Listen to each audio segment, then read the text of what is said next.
Good evening, ladies and gentlemen. I'm Ryan Bijan, host of Cowtown Movie Classics, and tonight we're celebrating the holiday season with the 1938 version of Charles Dickens' A Christmas Carol.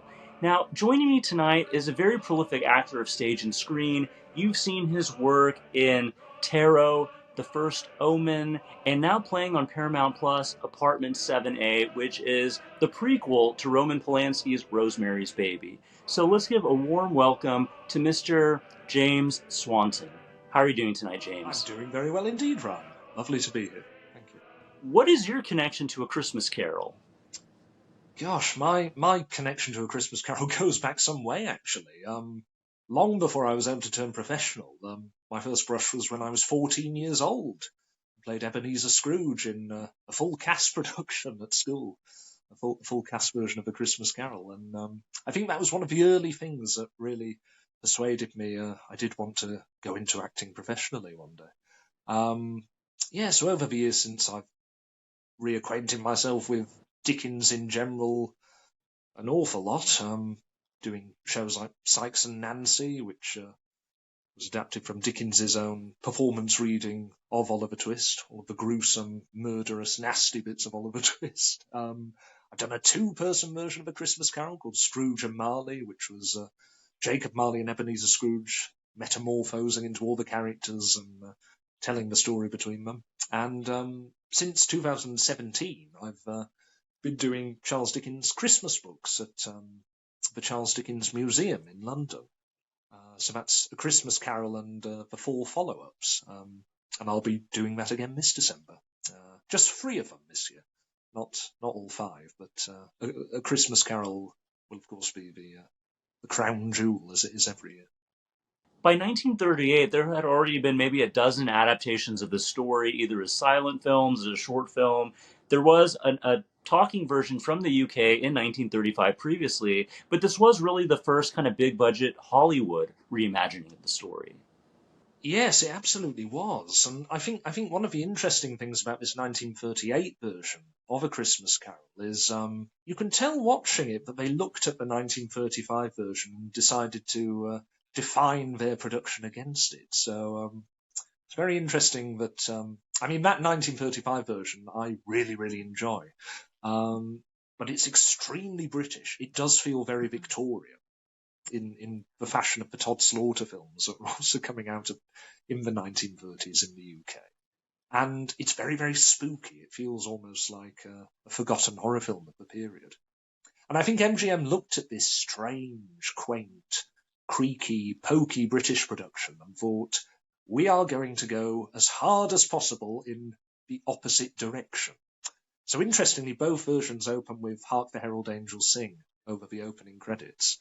But in the 1935 UK film, it's all rather tinny and low-keyed. Whereas MGM approaches it, and suddenly you have cathedral bells sounding out and a full choir. And it's Franz Waxman giving it all this power. And they're very much setting up their version of The Christmas Carol as an MGM production. Glossy, glittering, with production value which is off the charts. So in terms of how beautifully visually appointed this version of A Christmas Carol is, I think it's basically unrivaled even to this day. The costumes, the cinematography, the photography, the music, which I've mentioned, all of it is world class and precisely what you'd expect of an MGM production of this period. I do think the production value is the majority of the show in this version. And I don't mean that as a criticism at all. I think it's a really fascinating time capsule, this version, in that it is, first of all, as I mentioned, so immaculately visually fulfilling what people in 1938 expected of A Christmas Carol. So you have the image of Scrooge and also of Jacob Marley. Those images are so perfectly realised. It's like the John Leach illustrations from the original publication springing to life. So all of that is very, very delightful. But I think this production is also really quite fascinating in that it comes from a period before our expectation about what we were going to get in a version of A Christmas Carol were set in stone in the way they are now. We were mentioning before we began this chat officially that in a way these 1930s version of The Christmas Carol are at a grave disadvantage because come 1951 the Alistair Sim version was made in the UK, and I think that forever concretised, set in stone what people expected from Scrooge's story. Whereas this version from MGM is coming at a very peculiar moment where I think adapters were able to play fast and loose with the elements of the story to a much greater extent. I think one of the most notable aspects of this version is it is Scrooge's story, but there's a sort of three-way focus in that it's in equal parts Scrooge's story, yes, but also the story of Fred and his fiancée. That's a change from the novella. In the novella, Fred is already married at the outset. And it's also very much the story of Bob Cratchit and his family. So it creates quite an interesting new emphasis in this version. It's less the single-minded character study of this misanthropic miser than it is a sort of soap opera, looking at the links connecting all of these different families and how Scrooge ultimately has to bring them together and make all of their lives better. So it feels like a very sort of heartwarming version. This is A Christmas Carol not so much as a ghost story or even a near horror film as a heartwarming family entertainment, I think.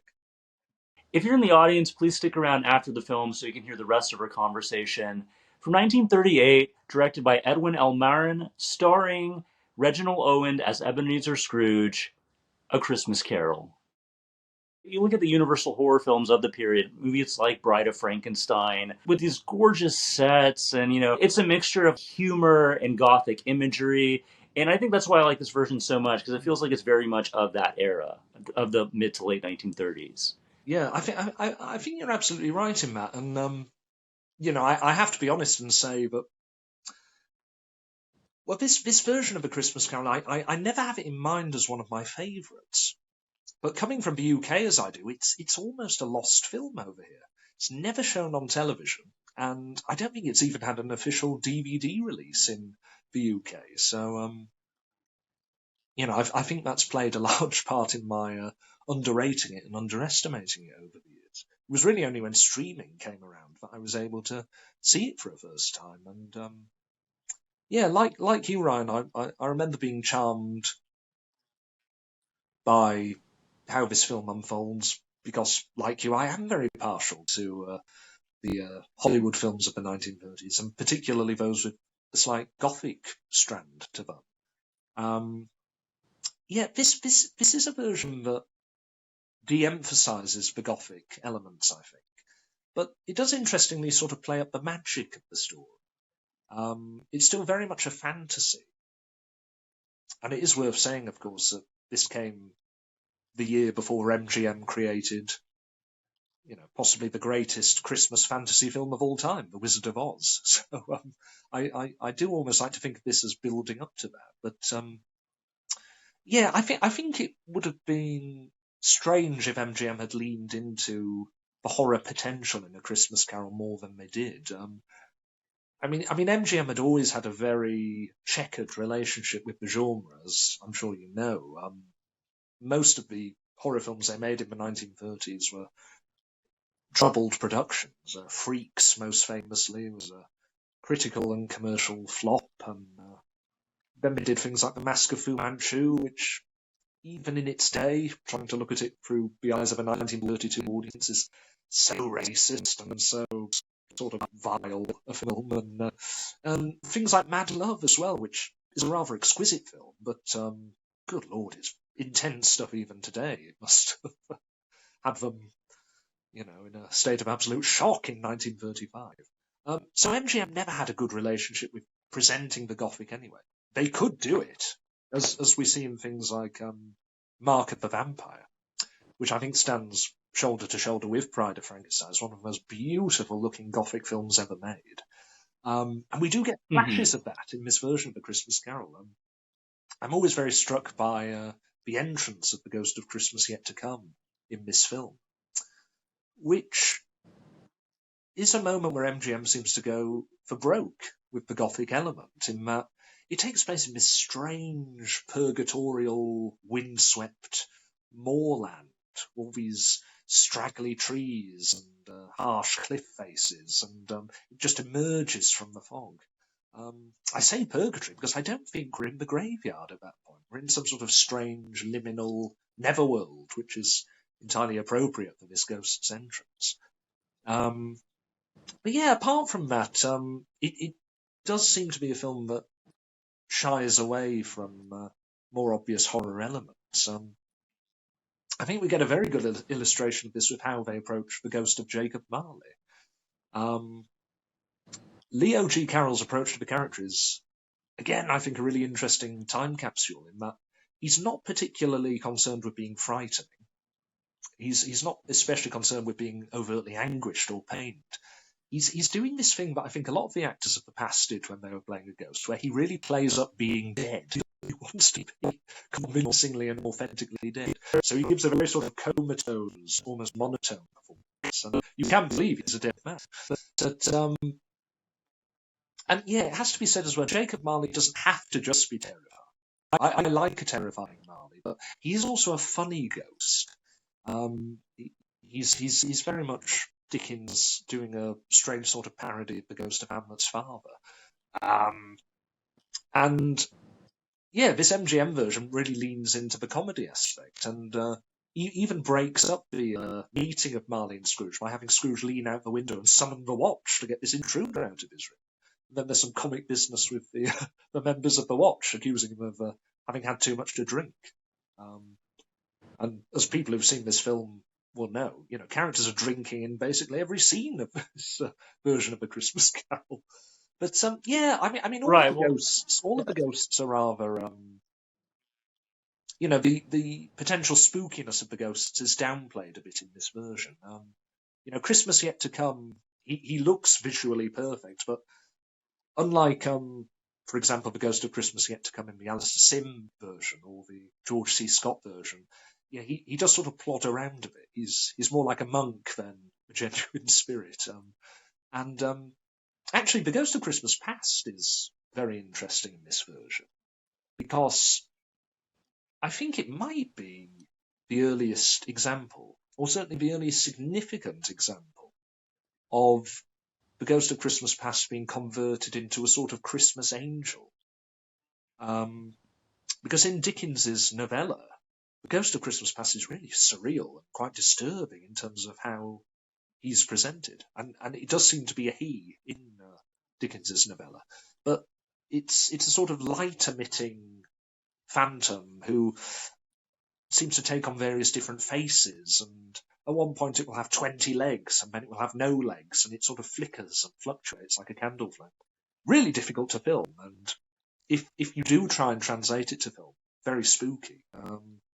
I think the Jim Carrey animation has a good go at it, but yeah, I think you do see the majority of adaptations bypass what Dickens tried to describe, probably seeing it as unfilmable, and they go with something on the pattern of the MGM version. It's usually a sort of angelic younger woman. So I think this version does occupy a place in history in that regard, in playing up the magic.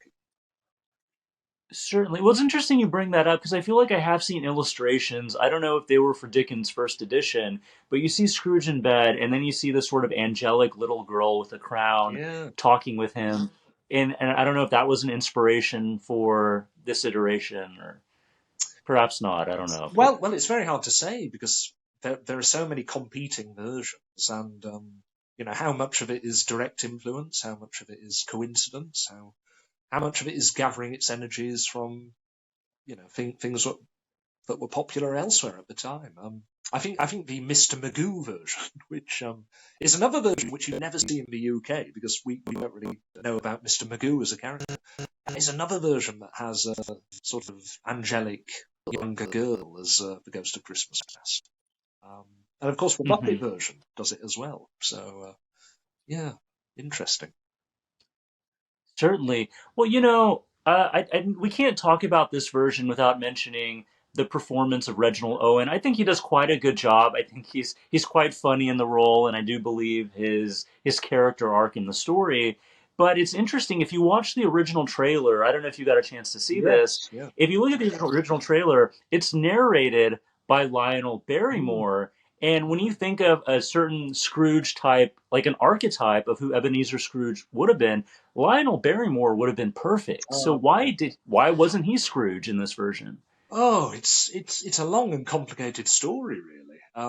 And I agree, it would have been glorious to have seen Lionel Barrymore starring in a version of A Christmas Carol. Um, you can still hear his celebrated radio performance, and it was celebrated even at this point in 1938. He'd only been doing it at Christmas time on the radio in America for a few years at that point, but that was how perfect a match of actor and character it was. People were so enraptured by Barrymore as Scrooge, coming onto the airwaves once a year and doing his thing, that it became a seemingly indispensable part of people's Christmases almost overnight. So yeah, when MGM originally set out to make this film, they of course thought, let's get Lionel Barrymore to play Scrooge. And I'm sure he would have done it had his health allowed him. But Barrymore's mobility problems were really coming on apace at this point. It was a combination of things which are still slightly mysterious.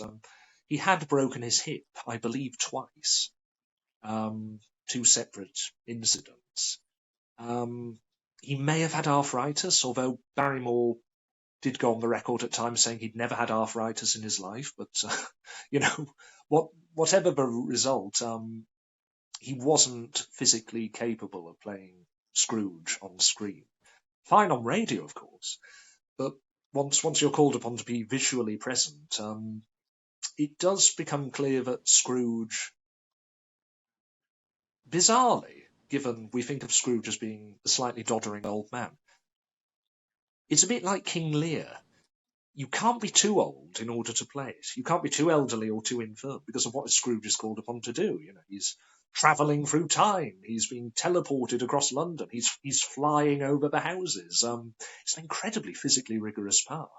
So Barrymore had to bow out, and it was apparently Barrymore himself who suggested Reginald Owen take over as Scrooge. And I believe as well that in 1938, Reginald Owen also took over that year playing Scrooge on the radio. That Barrymore again stepped aside in order to allow him, I suppose, to promote the MGM film and not provide his competing version. But yeah, it must have been very, very hard for Barrymore to have seen that part go to another actor, even one he recommended. But the fortunate dividend is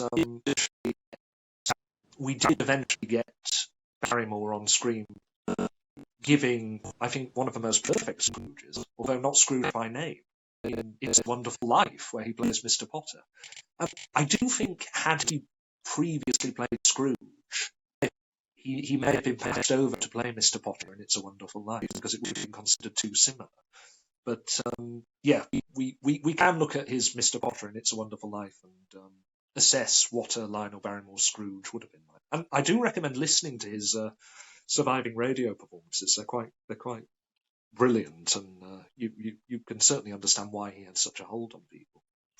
But yeah, Reginald Owen, he's an interesting casting choice in that, unlike Lionel Barrymore, he isn't a star actor. He's a character actor. Lionel Barrymore, of course, was both a character actor and a star. He was a character star. But Reginald Owen very seldom played the lead. I think probably the performance he's best known for came a few decades after this, in Mary Poppins, where he plays Admiral Boom. And he seems to play Admiral Boom in pretty much the same fashion he plays Ebenezer Scrooge. He sort of almost like a sort of wizened old prospector. He's very gruff and very growly and, extremely grumpy. And he was in his early 50s when he did this version of A Christmas Carol. And he does have that old age makeup. I don't think Scrooge has to be quite as old as MGM decided he had to be. There is something quite sinister about that makeup, I find. I think, again, you think MGM the year after did The Wizard of Oz, and that became responsible for pioneering so many makeup techniques. And there is something a bit Wizard of Oz about Owen's appearance in this. I almost think of Ray Bolger as the Scarecrow, sort of, his face almost looks like sackcloth at times. I can see what they were going for, and they do make him look very much like the John Leach illustration of Scrooge. I do wonder though if that makes it slightly harder to get close to Reginald Owen. It does create something of a barrier for me. But he gives a commendable performance under what must have been terrible pressure to live up to the Lionel Barrymore Scrooge. And I think he does do it in very much a Lionel Barrymore style. And I think as well, in line with MGM turning this Christmas Carol into more of a family entertainment, for the most part, he isn't too malevolent or too wicked a Scrooge. You sort of know from fairly early on it's probably going to turn out all right. And indeed, by the time you get to the end of the Ghost of Christmas Present segment, he already appears fully rehabilitated. There's that charming little montage where he's saying, "But I do love Christmas, I do!" And then you just see all these parties, and again, loads and loads of people drinking, which does seem to be a motif in this version. And then you get The Ghost of Christmas Yet to Come, and it almost seems a bit mean-spirited. You're like, come on, he's reformed now, just let him go. But so for the most part, he isn't too loathsome or too hateful a Scrooge. Apart from one detail that MGM throws in fairly early on, where he does one of the most evil things of any Scrooge. He fires Bob Cratchit on Christmas Eve, and also gets some money out of him for a new hat. So that is one of those odd little touches where it's almost as though someone involved in the production thought, "Oh, we've softened him too much. We have to, throw in something just to assert that he is a villainous character and he does need to be reformed." But again, it's quite useful because it just feeds into the wider soap opera of what's happening to the Cratchit family around. Well, I think the more and more time that goes by, I think, funnily enough, the fresher this version starts to seem in a way. Because for ages and ages, it's been all too easy to fall into a pattern of thinking of what might have been with this version. Oh, if only it had starred Lionel Barrymore. Or, in my case, thinking of the two prior MGM Dickens films, David Copperfield and A Tale of Two Cities, both of which featured Basil Rathbone as wonderful villains. My thing has always been, oh, if only Basil Rathbone had been asked to play Scrooge. He could have done it in old age makeup as he did in If I Were King as Louis XI around the same time. And, he'd have got the grotesquerie and the villainy and so on. And of course, this version is very much in the shadow of the Alistair Sim version and all that followed, informed by the Alistair Sim version. But it does some wonderful things, and I think actually, in an odd way, this version gets quite a beating from people for not just being the Scrooge story, for splitting the focus over Fred and over the Cratchit family, and having this emphasis on parties and good cheer and frivolity, and, as I've said a few times, people drinking non-stop. Even a Fred bringing a bottle of port into the office and Bob Cratchit imbibing on the job. Maybe Scrooge firing him wasn't such a bad idea. But I think there is something quite authentic to Dickens in this version, in that Dickens did his public readings of A Christmas Carol. And indeed, he went to America with them in the 1860s, and 100 years before rock bands and pop groups from Britain were expected to break America, and that became a metric for success. That's precisely what Dickens was doing with his readings, filling out auditoria, with thousands of people desperate to hear him. A Christmas Carol was always his most popular reading, and one of the most fascinating things about what he did to A Christmas Carol was he resculpted it as light-hearted family entertainment in much the same way that MGM did with this version of A Christmas Carol. So missing from Dickens's public reading are quite a few elements missing from this MGM film, but we now expect to be in A Christmas Carol. Things like ignorance and want emerging from the robes of Christmas present. Things like Old Joe and the charwoman fighting over Scrooge's possessions after his death. Dickens took those things out, and he did very much put the emphasis on parties and cheer and frivolity. So one thing that's in this version is Scrooge's childhood in Christmas Past. Now Dickens, after all the gloom and horror of Jacob Marley, he decided, in a very cinematic way, I think, almost like a jump cut to create a mood shift, he went from Jacob Marley to Christmas Past into Fezziwig's Ball. So he went straight into the party, and Dickens abridged and cut everything really, really heavily. But one thing that remains almost completely uncut in Dickens's public reading from the novella is something else that gets an awful lot of coverage in this 1938 film. And that's the Cratchit Christmas dinner. Dickens touched very, very little of that text. He just let it play out and let us enjoy being in the company of these very warm and, unlike Scrooge, very good people. And the MGM film follows suit there. And of course, the Cratchit Christmas dinner does nothing in terms of the plot. It doesn't advance the narrative in any way. It could have been, 2 or 3 sentences. Then they sat down, then they had Christmas dinner. Blah, blah, blah. But Dickens leans into it, and I think that is key very much to, the deeper meaning of A Christmas Carol, the real heart of the piece and the real emotion of the piece. And I think given the MGM version does cast a very strong light on those elements, I think it is true to Dickens in a way. And, we can, of course, criticise this film in the way we can criticise many MGM films. It is extremely glossy. It is, a situation where the high budget is maybe to the detriment of some of the grime and gloom of the story. But then you consider this film as well as a moment in time. It's 1938. America has gone through a terrible depression. We're between 2 world wars. I think they made a tactical decision, MGM, here. We don't want to depress people at Christmas time. We want to save Christmas, as it were. Lionel Barrymore can't do it. Well, let's shoot this in October and then have it ready to show in December. Considering how tight the schedule was from production to showing it in cinemas. And of course, you can't have A Christmas Carol held over until January or February. It's a disaster. It has to be showing in December. I think they accomplished something quite remarkable with this. I do think the version deserves a bit more love than it generally gets.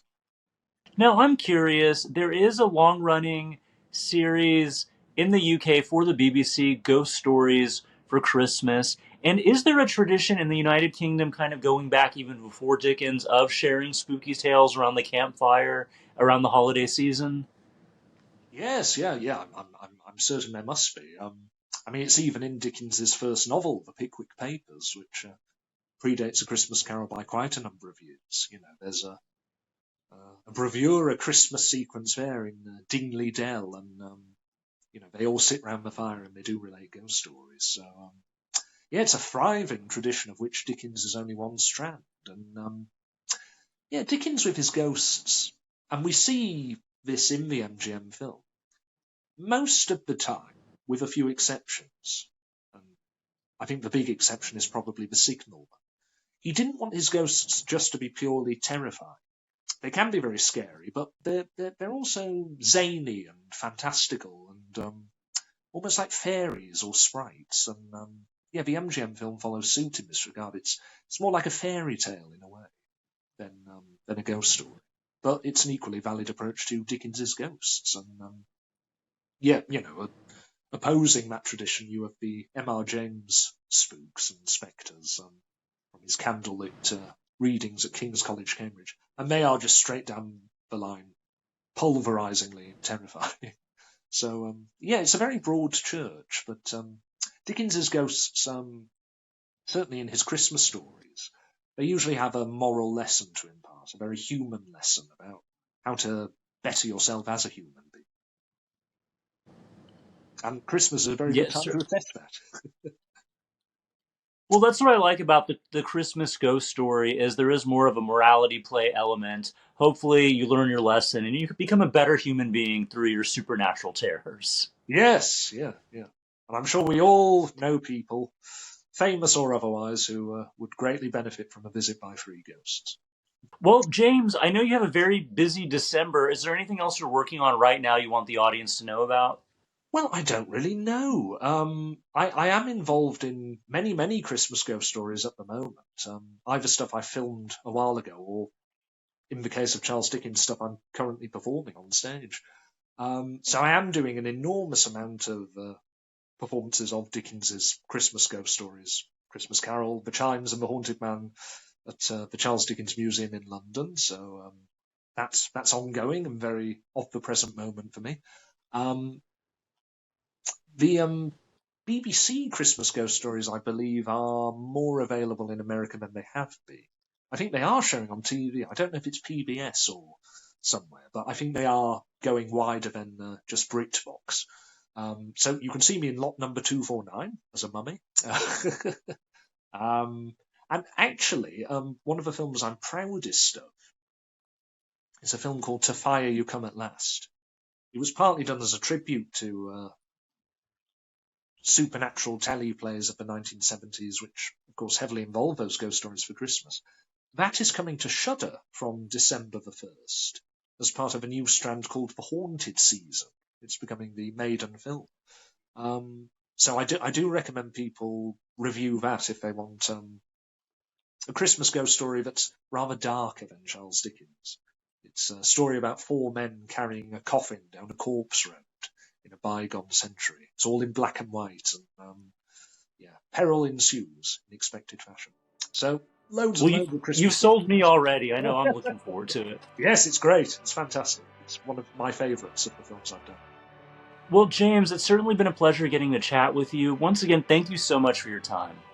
No, absolute pleasure. Thank you very much for having me. If you're in the audience, I hope you enjoyed tonight's conversation as much as we had having it. And I want to wish you a very happy and safe Merry Christmas, Happy Holidays, and a very Happy New Year. Once again, I'm Ryan Bijan. We'll see you next time.